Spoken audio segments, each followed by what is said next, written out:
अश्मा नाम के गांव में मीनू नाम की एक छोटी बच्ची अपनी माँ कमला, पिता रामू और बूढ़ी दादी के साथ रहा करती थी। मीनू अपने माँ पिता की एकलौती संतान थी। मीनू के माँ पिताजी मजदूरी कर अपना और अपने परिवार का पेट पालते थे। मीनू दिखने में काली थी, लेकिन पढ़ाई में वो हमेशा ही अव्वल रहा करती थी।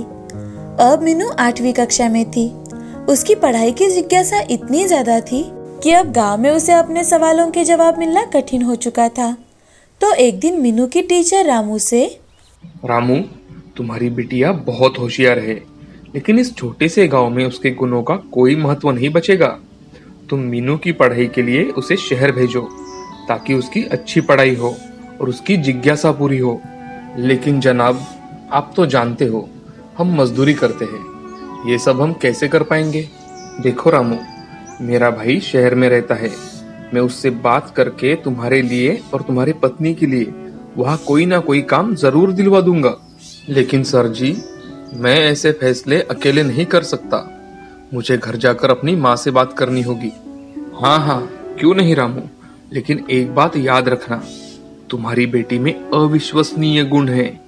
पढ़ाई करने की पूरी क्षमता है उसमें। तुम उसे जरूर पढ़ाओ और आगे ले जाओ। रामू घर जाने के लिए निकलता है, लेकिन उसके दिमाग में आज सिर्फ और सिर्फ मीनू के टीचर ने कही बात दोहरा रही थी। तो अब वो मन ही मन सोच लेता है कि चाहे जो हो जाए, मैं अपनी बेटी को आगे जरूर पढ़ाऊंगा। उसे जो चाहिए वो सब दिलाऊंगा, चाहे मुझे दिन रात मेहनत क्यों न करनी पड़े। रामू घर जाकर सबको अपना निर्णय बताता है और टीचर की मदद से शहर में एक छोटा सा घर किराए पर ले लेता है और वहीं पर एक बिल्डिंग में वॉचमैन का काम करने लगता है। साथ ही मीनू की माँ भी उसी बिल्डिंग के लोगों के घर जाकर झाड़ू, बर्तन, कपड़े धोना, ये सारे काम करने लगती है। और मीनू का टैलेंट देखकर इंग्लिश स्कूल के प्रिंसिपल भी उसे झट से अपने स्कूल में एडमिशन दिलवा देते हैं। आज मीनू का स्कूल में पहला दिन था। जैसे ही मीनू स्कूल में जाती है, वो दूसरे बच्चों से बातें करने की कोशिश करने लगती है, तो हर कोई उसे टालने लगता है कि तभी एक लड़की, अरे अरे, ये देखो कितनी काली लड़की है। इसे देखकर तो मेरी तबीयत ही बिगड़ जाएगी। उस लड़के की बात सुनकर मीनू को बहुत बुरा लगता है, लेकिन मीनू कुछ कहे बिना ही वहाँ से अपने कक्षा में चली जाती है। तो वहाँ भी उसके पास कोई नहीं बैठता। थोड़ी ही देर में स्कूल की घंटा बज गई और टीचर क्लास में आकर, good morning students. Good morning teacher. अब मीनू हर रोज स्कूल जाती और पढ़ाई करती, लेकिन जब भी टीचर कोई सवाल पूछती और मीनू जवाब देने के लिए हाथ ऊपर करती, तो मीनू की टीचर उसे देख अनदेखा कर देती और किसी और से जवाब पूछती थी। एक दिन की बात है, टीचर ने बच्चों को साइंस का एक सवाल पूछा। क्लास में इस सवाल का जवाब मीनू के अलावा किसी और को पता ही नहीं था।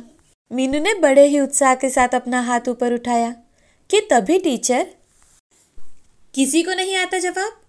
टीना, रघु, कोई नहीं जानता इस सवाल का जवाब? अरे बताओ। टीचर मैं बताऊं? कोई जरूरत नहीं है। टीचर के ऐसे कहते ही मीनू उदास होकर चुपचाप अपने जगह बैठ जाती है कि तभी miss school of the year के कंपटीशन की नोटिस आती है। तो एक लड़का धीरे से, टीचर, इसमें तो मीनू को ही भाग लेना चाहिए ना।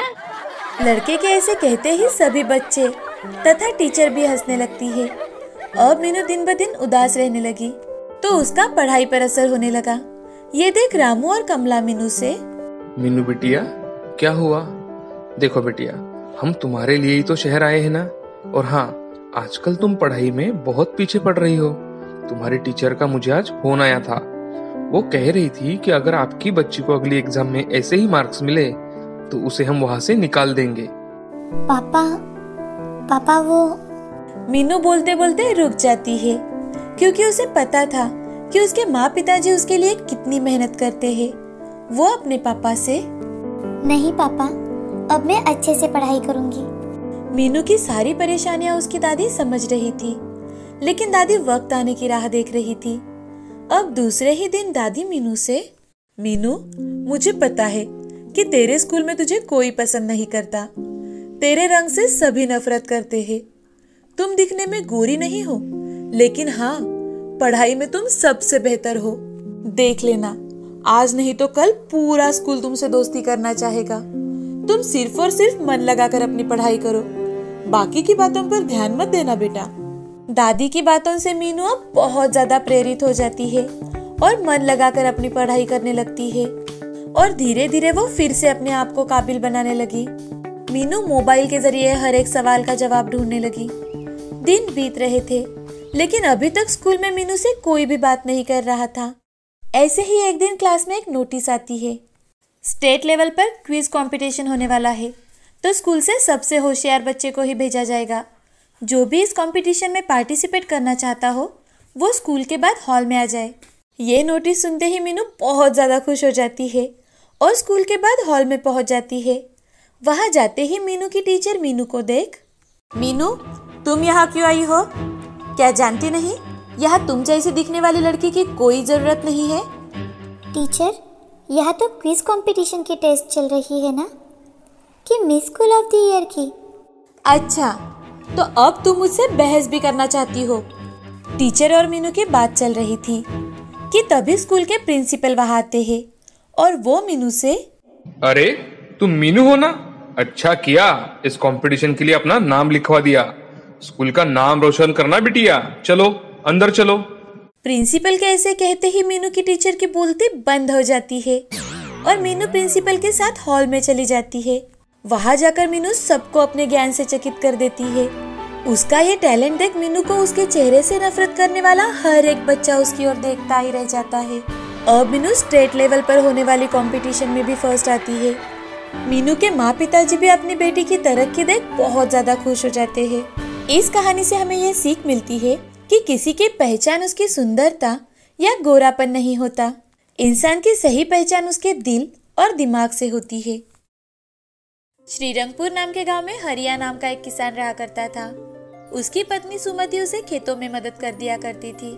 हरिया के परिवार में उसकी बेटी सुधा और बेटा राम, ऐसे 2 बच्चे थे। उनका परिवार हंसी खुशी अपना जीवन व्यतीत कर रहा था। हरिया एक बार खेतों में जाने के लिए निकला तो सुमति हरिया से, सुनिए जी, आज घर लौटते समय राशन लेते आना, घर का सारा राशन खत्म हो गया है। ठीक है, मैं घर आते समय लेकर आऊंगा। आप आगे चलिए, मैं थोड़ी ही देर में घर के सारे काम कर खेतों में आती हूँ।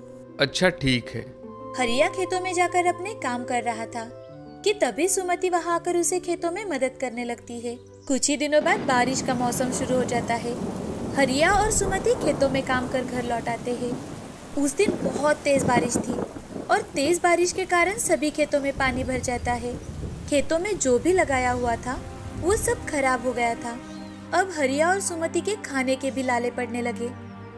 हाय रे मेरी फूटी किस्मत, इस साल खेतों में तो बाढ़ की वजह से सब चला गया। अब हम क्या करें? हमारा गुजारा कैसे होगा? मुझे भी यही चिंता खाए जा रही है। घर में राशन भी लगभग खत्म होने को है। सुमति, अब तो मैं किसी से पैसे भी नहीं मांग सकता, पहले ही कर्जा ले चुका हूँ। उन दोनों की बातें उनकी बेटी सुधा सुन लेती है और सुधा अपने पिताजी से, पिताजी, मैं आपके पैसों की तो कोई सहायता नहीं कर सकती, लेकिन मेरे पास एक अच्छा सुझाव है, शायद आपको पसंद आए। कैसा सुझाव बिटिया? हमारा तो दिमाग काम करना ही बंद हो चुका है, अब तुम ही बताओ कुछ। पिताजी, आपको याद है आपने एक बार घर में मटके में चिकन बनाया था, जो कि बड़ा ही स्वादिष्ट था। मैंने तो आज तक ऐसा चिकन कभी नहीं खाया। क्यों ना आप मटका चिकन बेचना शुरू कर दे, इससे हमारी सारी प्रॉब्लम खत्म हो जाएंगी। तुम्हारा विचार तो बहुत अच्छा है, मगर बिटिया हमारे पास इतने पैसे नहीं हैं और हम वो चिकन कहाँ बेचेंगे? यहाँ गांव में कौन हमसे मटन चिकन खरीदेगा? उनकी बातें सुन राम हरिया से कहता है, पिताजी, सुधा ठीक कह रही है। हमारे गांव के बाहर हाईवे है, वहाँ बहुत सारे लोग आते जाते हैं। अगर हमने वहाँ रोड के साइड में दुकान डालकर मटका चिकन बेचना शुरू किया तो हमें ग्राहक भी मिलेंगे और हमारे घर की सारी समस्याएं भी मिट जाएगी। मुझे भी बच्चों की बात बिल्कुल सही लगी। वैसे भी एक प्रयास करने में क्या हर्ज है। ठीक है, मैं कल जाकर अपनी जगह देख कर आता हूँ।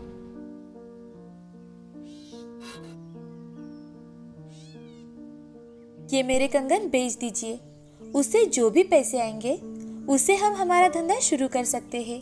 हरिया को सुमति की बातें ठीक लगी। हरिया सुमति से कंगन लेकर उन्हें बाजार जाकर बेच देता है और उससे आए हुए पैसों से हाईवे पर एक अच्छी जगह देखता है और वहाँ पर एक बाम्बू लगाकर दुकान बनाता है। फिर घर आकर उसे खाना पकाने के लिए जो भी सामग्री चाहिए थी वो इकट्ठे करता है। सुमति हरिया की मदद कर देती है। गांव के चिकन वाले से हरिया चिकन लेकर अगले ही दिन से अपना दुकान शुरू कर देता है। आज उसका दुकान शुरू करने का पहला ही दिन था। तभी उस रास्ते से सरपंच जी वहाँ से घर जा रहे थे तो उनकी नजर हरिया पर जाती है। वो हरिया के पास आकर, अरे हरिया, ये कोई नया धंधा शुरू किया है क्या? खेती में कोई काम धाम नहीं है? अरे भाई, बाढ़ की वजह से और भी काम पड़े हुए हैं। हाँ सरपंच जी, वो सब तो पता है, मगर अभी खाने के लाले पड़ रहे हैं, इसलिए मैंने मटन चिकन बेचने का निर्णय लिया है। अरे हरिया, ये आम लोगों के बस की बात नहीं है। पता है सरपंच जी, पर मैं एक बार प्रयास करना चाहता हूँ। भाई जैसा तुम्हें ठीक लगे हरिया, मैं चलता हूँ। ऐसा कहते हुए सरपंच जी वहाँ से चले जाते हैं। अब हरिया की दुकान में सुबह से एक भी ग्राहक नहीं आया था और इसी कारण उसे सरपंच जी की बातें सच लगने लगी थी। कुछ वक्त बीत जाने के बाद हरिया के दुकान के सामने एक गाड़ी आकर रुकती है और गाड़ी में से उतरकर एक आदमी हरिया से, अरे भैया, आपके दुकान में खाने के लिए क्या है? भाई साहब, हमारे यहाँ स्पेशल मटका चिकन है, आपको बेहद पसंद आएगा। तो फिर हम दोनों के लिए 2 प्लेट लगा दो और साथ में गर्मा गर्म रोटी भी देना। जी साहब, अभी लाया। ऐसा कहकर हरिया 2 प्लेट खाना लगाने के लिए जाता है और हरिया सुमति से, सुमति, जल्दी से 4 गर्मा गर्म रोटियां बनाओ, आज पहला ग्राहक आया है, सब कुछ अच्छा होना चाहिए। जी अभी बनाती हूँ। सुमति रोटियां बनाने लगती है और हरिया चूल्हे पर का मटका चिकन एक छोटे से मटके में डाल देता है और 2 प्लेट तैयार करता है। वो आदमी खाना खाने लगता है। जैसे ही वो आदमी पहला निवाला खाता है तो वो हरिया से, वाह भैया, क्या चिकन बनाए हैं आपने। मैंने आज तक इतना स्वादिष्ट चिकन नहीं खाया, बहुत लाजवाब। सच में ये तो बहुत लाजवाब है, दिल भर गया चिकन खाकर। धन्यवाद साहब। मैडम, वो चिकन मटके का होने के कारण बहुत स्वादिष्ट है। वो दाम्पत्य खाना खाकर अपने साथ पार्सल भी लेकर जाते हैं। हरिया अपनी होटल से आई हुई पहली कमाई शाम के समय सुमति के हाथ में देता है और सुमति वो पैसे घर आकर भगवान के सामने रख देती है। सुमति भगवान के सामने हाथ जोड़कर, भगवान हमें हमारे काम में सफलता देना। अब सुमति घर के कामों में लग जाती है। आज हरिया और सुमति बड़े ही खुश थे। अगले दिन दोनों ने जल्दी जल्दी सभी काम किए और फिर सुबह ही मटका चिकन दुकान पर तैयार रखा। आज कल के मुकाबले उनके दुकान पर कई ज्यादा लोग आए। ये देख हरिया बड़ा ही खुश था। तभी एक पहलवान दुकान में आकर, अरे भाई हरिया, जल्दी से 1 प्लेट मटका चिकन दो, मैंने सुना है यहाँ का मटका चिकन बहुत अच्छा है। अरे भाई साहब, आपने बिल्कुल सही सुना है, मैं अभी लाता हूँ, मुझे सिर्फ 5 मिनट दीजिए, मटका चिकन तैयार है। हरिया जल्दी अंदर जाकर 1 प्लेट खाना लगाता है और पहलवान के सामने लाकर रखता है। पहलवान पेट भर खाना खाता है और खाना होने के बाद हरिया से, अरे हरिया भाई, क्या लाजवाब सब्जी बनाई है आपने, भाई मजा ही आ गया। धन्यवाद भाई साहब। ऐसा कहकर पहलवान पैसे देकर वहाँ से चला जाता है। अब दिन ब दिन हरिया का दुकान कम होटल बहुत अच्छी तरह से चलने लगा था। उसके दुकान पर ढेर सारे ग्राहक आने लगे थे। गांव के लोग भी बड़े ही चाव से हरिया के हाथ का मटका चिकन खाने लगे थे। बड़े बूढ़ों से लेकर बच्चों को भी हरिया के हाथ का चिकन बेहद पसंद आने लगा था। अब हरिया ने जल्द ही अपनी छोटी सी दुकान एक छोटे से होटल में बदल डाली।